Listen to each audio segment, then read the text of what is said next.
So if Sensei was going to throw a hook, I might throw an uppercut, which is what we do in the kata. There's a little 0.5.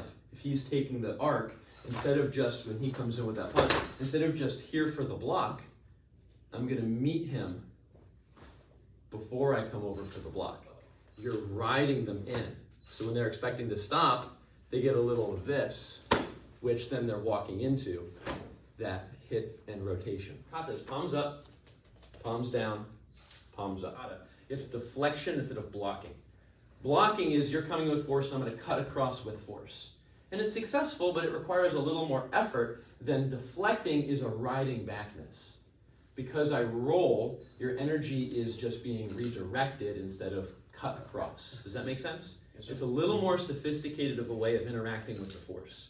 And if you work with Hanshi Heilman, almost none of his bow blocks are dead on. Everything's got a little rotation in it to deflect the weapon. So when he comes in here, me rolling to palm up is me rolling my sotoke.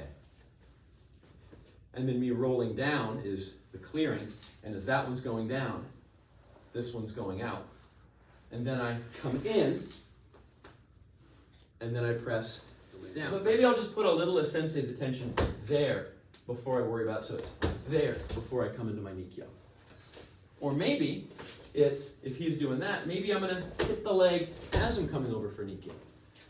Or maybe I get my Nikkyo and then I see the side of the knee, and then the cross heels after. So you have the same move, but there's a variance. Play with one where as Sensei comes in for the grab, I'm going to catch beforehand.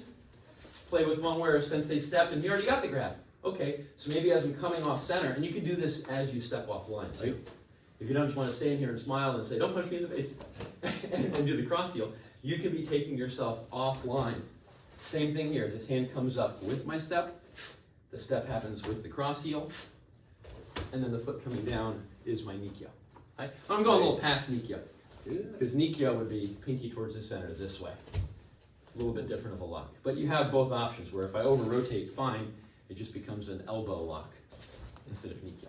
Kata was meant to serve the instance. The instance wasn't meant to serve the kata.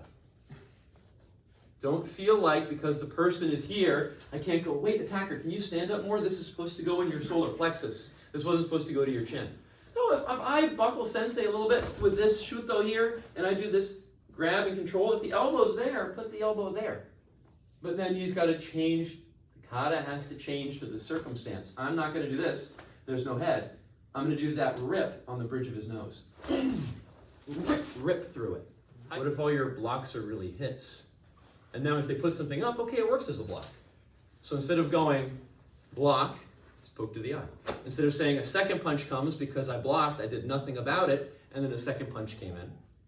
Well, what if this coming back is just raking across their face this way? Here, and then look, I'm already, yeah, Sensei got the hand up. I'm already through past his head. So this, I'm shutting this door.